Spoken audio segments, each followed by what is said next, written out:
Good morning, all of you. So, from our first lesson, next we will go to discuss about the Mongol Empire. The Mongol Empire. That means Mongolian Samrajyam. Okay, Mongol Empire. So, Mongolia is the region between Russia and China. Okay, it is the region between Russia and China. You can see here in the map and find out the Mongolia. Okay, you can see that in the left side or in the western side, Russia, and in the eastern side, China. So it is the place or region between Russia and China. This is Mongolia. Okay, you can see that the position of Mongolia.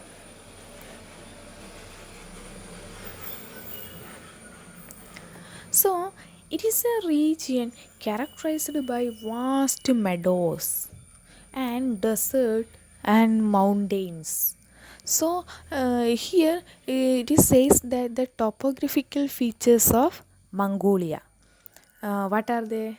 Meadows, mountains, desert. So, this is the speciality of the region Mongolia. Okay, meadows. I think you know meadow, പുൽമേടുകൾ. The climate of Mongolia is extreme. So then says that the climate of Mongolia during the summer season, it is severely hot, high temperature. Okay, high temperature. But in case of winter season, severe cold. So this is the climate speciality of Mongolia. So Mongolia is situated between Russia and China. Then the topographical features. What are the topographical features? Meadows, mountains, desert, etc. Then the climate or the weather condition. Extreme hot or high temperature during summer season and extreme cold during winter season. Okay. Then the Mongols were nomads who lived in tents. So Mongols, they were nomads. Nomads means നാടോടികൾ. Okay, they were nomads. Okay, lived in tent, കൂടാരങ്ങൾ. So on that time, they were the tribal people and they were lived in these such huts. Okay, we can also say this huts. Okay, then there were different tribes among the Mongols who always roamed around on horses. There were different types of Mongols. What they do? They always roamed around on horses. കുതിരകളുടെ പുറത്ത് നാട് ചുറ്റി നടക്കുന്ന ആളുകളായിരുന്നു ഈ പറഞ്ഞിട്ടുണ്ടായിരുന്ന വിവിധ തരത്തിലുള്ള മംഗോളിയന്മാർ. Okay, Mongolian ഗോത്ര വിഭാഗക്കാർ. So there main duty or main hobby that was roamed around on horses. Okay, so the Mongolian people, they were nomads. They were nomads and they lived in the tents. Then the Mongolian, they were always roamed around on horses. Okay, then it was Genghis Khan. It was Genghis Khan. Listen to the spelling: Genghis. But it is read it as Genghis Khan. Okay, it is Genghis Khan who unified them. Them means here the Mongolian tribes or the nomad people. Okay, so the Genghis Khan who unified the nomad peoples or them and founded the Mongolian Empire. So here Genghis Khan, okay, Genghis Khan, he unified. He was the founder of the Mongolian Empire. He was the founder of the Mongolian Empire. what he do? He unified the nomads. He unified the different Mongolian nomads and founded the Mongolian Empire. The seat of Genghis Khan was at Karakoram on the banks of the river on and in Siberia. Okay, so his seat means administrative center. Okay, that is seat. So his administrative center at uh, Karakoram. Karakoram means on the banks of the river on and in Siberia. Okay, so the administrative center of Genghis Khan was Karakoram in Siberia on the rivers of the Onan, Onan river in Siberia. So Genghis Khan unified all the tribes in Mongolian group and he founded the Mongolian Empire.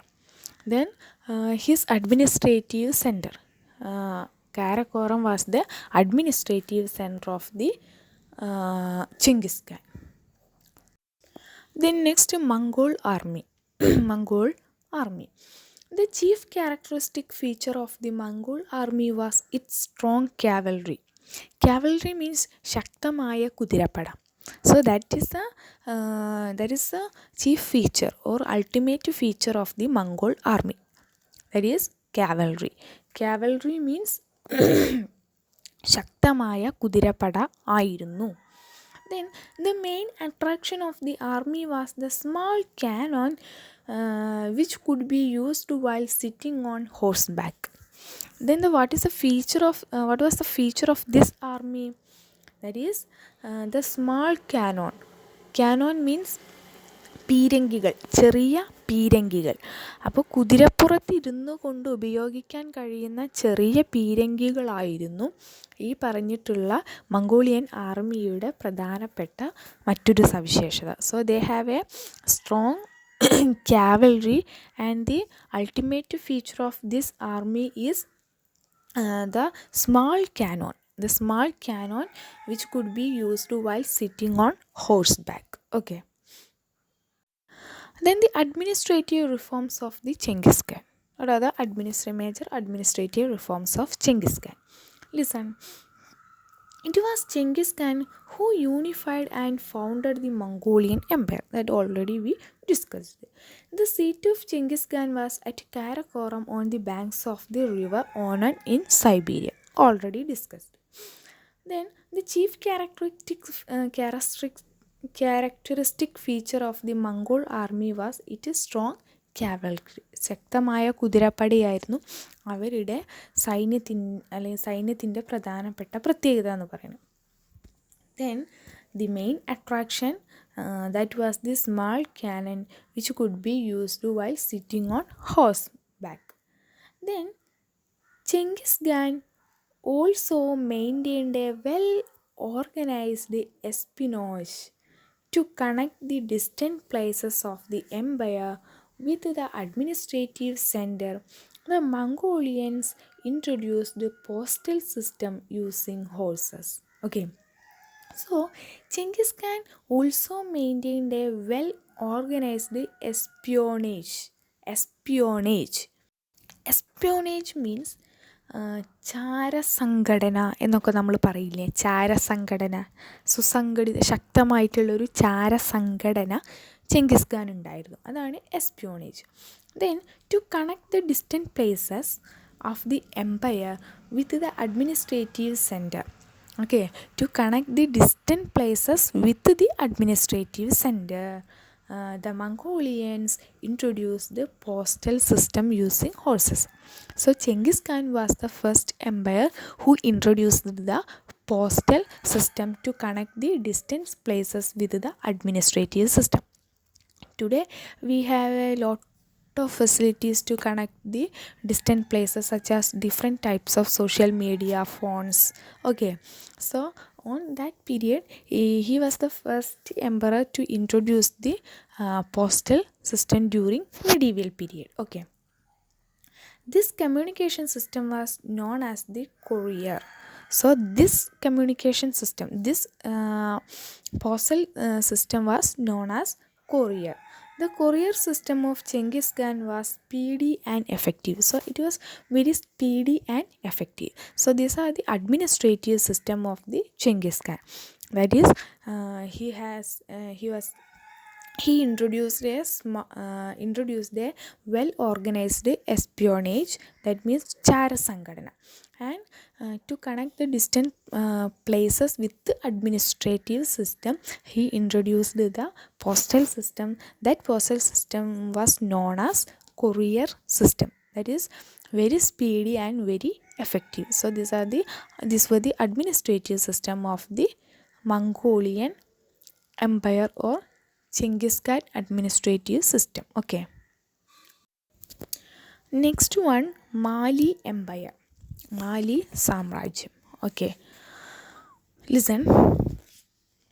Mali Empire was one of the famous empire of medieval Africa. So it was in the medieval Africa. The centers of administration was Mali in West Africa. The center of administration. Okay. Center of administration was Mali in West Africa. Then Kankan Musa was a famous ruler of medieval Africa who was known as in European records as Mansa Musa. So he was a famous ruler in Mali Empire. The famous ruler or the I think he was a effective ruler in medieval Africa. Okay. So in the uh, European records,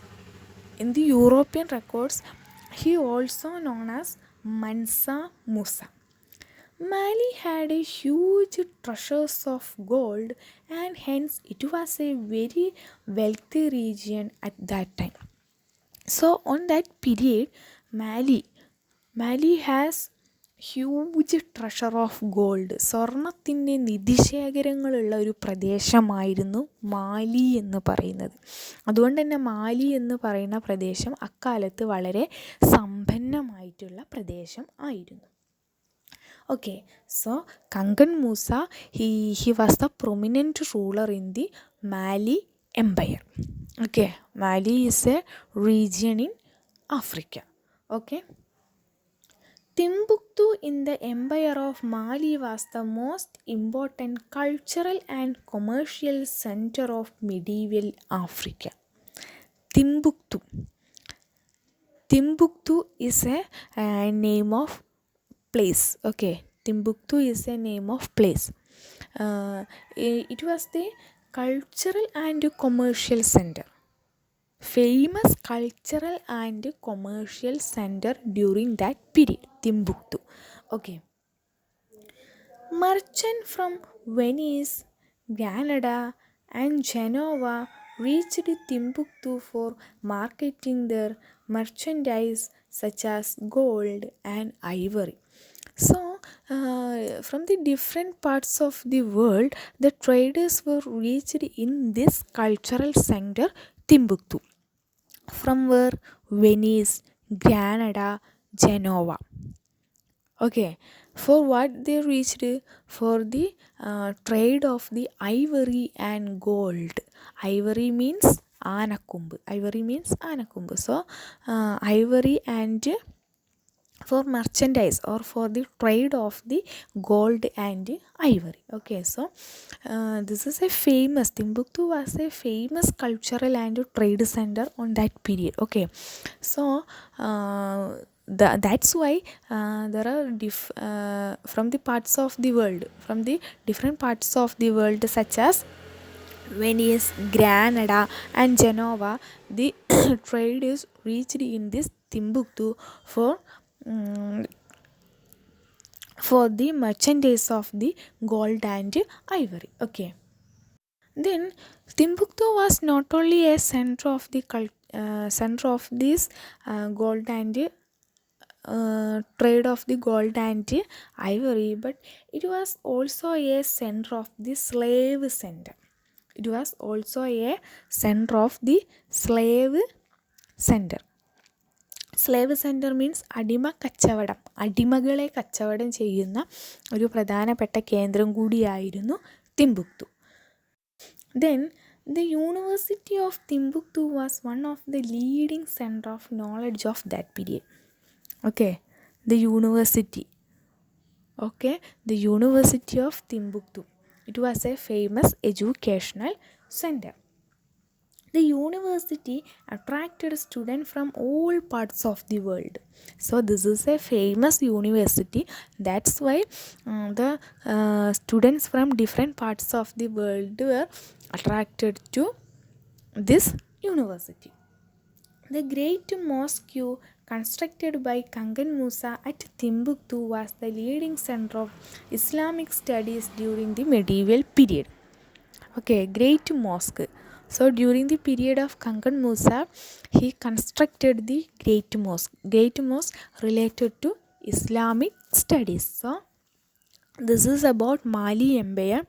Mali means Mali is a region in region situated in Africa, and Kangan Musa was the founder of the Mali Empire. In European records, he is also known as the Mansa Musa. Okay, then the Mali is a region with huge wealth of the gold treasure. Okay, so then Timbuktu. During that period, Timbuktu was the famous cultural and trade centers. That's why from the different parts of the world, so many traders were reached here. Okay, especially from Venice, Granada, Genova, etc. Then Timbuktu is not only a trade center of gold, ivory, etc., but also it's a famous center for the slave trade also.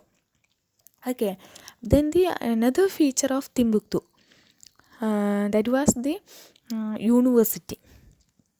Okay, university. It is famous for the knowledge center. It is a famous knowledge center also. That's why the students attracted there. And last one, the Great Mosque. Great Mosque is was constructed by the Kangan Musa. It is related to the Islamic study. So these all are about the Mali Empire. Okay, so you must watch carefully this video and read your textbook clearly. Then have any doubts, please ask me. Okay, thank you.